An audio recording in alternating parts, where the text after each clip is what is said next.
戒指諗住買咩款好啊？嗱，呢啲成日粗大咧，呢啲咧真係求其得噶啦，好唔好啊？唔得，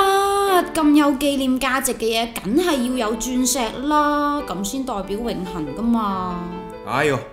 求婚戒指使幾萬，結婚戒指又要鑽石，咁點啊？咁擺酒嗰度咪減幾圍先得咯？你咁？結婚戒指咧，其實係婚禮之中一個咧最重要嘅項目嚟㗎。市面上咧有好多品牌咧都會有一啲現整嘅對戒啦，有啲係 custom made 嘅。我哋經常咧都會提新人㗎，婚戒咧係要戴一生一世嘅，所以款式咧要簡單同埋 timeless 就可以啦。最緊要咧就係戴得舒服，冇必要揀一啲太誇張嘅款式嘅。另外咧，揀婚戒最好咧就係兩個人一齊去揀嘅，因為好多時候咧對戒嘅款式咧未必人人戴上去都係好睇同埋合適嘅。至於時間方面咧，最好預鬆半年或者以上啦，因為咧你哋揀中嘅款式咧未必有啱你嘅 size， 某啲品牌咧甚至要去到歐洲嘅訂貨，可能需要花上幾個月嘅時間㗎。之後翻嚟香港咧，仲要花時間去刻名，所以咧我哋建議會早少少去準備嘅。新人入到珠寶店揀結婚戒指，好多時都會俾五花八門嘅婚戒搞到心大心細。其實揀結婚戒指不外乎睇三樣嘢：一係睇牌子，二係款式，三係戒指背後嘅靈感同意義。Chaumet呢個法國牌子就有好多名人捧場嘅，好似周董戴婚嘅時候，昆凌戴嘅頭冠、頸鏈，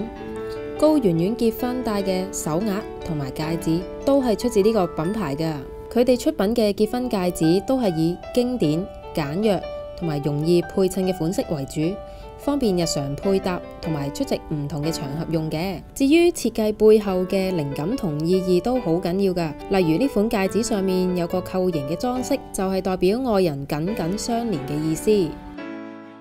呢款婚戒睇落去好簡單，但其實內有乾坤㗎。戒指圈入邊鑲有一粒鑽石，就好似兩個人嘅秘密咁，只有對方先知道同埋體會得到。中意低調嘅新人就啱晒啦。呢款設計得好似后冠一樣嘅婚戒，佢嘅靈感係嚟自拿破崙嘅摯愛 Josephine 皇后，有別於傳統嘅圓形鑽石，以梨形切割，就好似后冠中間嘅主石一樣，包含咗為愛加冕嘅意思。全鑽嘅款式都有好多新人中意㗎，閃得嚟又唔會太誇張。呢款戒指模仿六角形嘅蜂巢設計而成，象徵不斷累積嘅愛情同埋甜蜜嘅基礎。六角形嘅設計能夠緊密拼合，仲可以喺生日或者結婚週年紀念嘅日子加多隻新嘅添，感覺就好似升華咗嘅愛情咁啊！用來配襯婚紗同埋晚裝嘅鑽飾，可以大膽試下唔同顏色同切割嘅珠寶，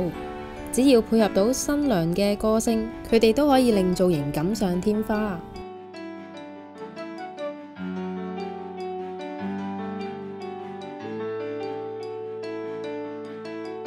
有人話0.99卡嘅鑽戒係代表長長久久，其實結婚戒指係一對 couples 對對方愛嘅承諾，卡數同價值都係豐儉由人㗎。更重要嘅係鑽戒背後嘅靈感、故事同埋意義。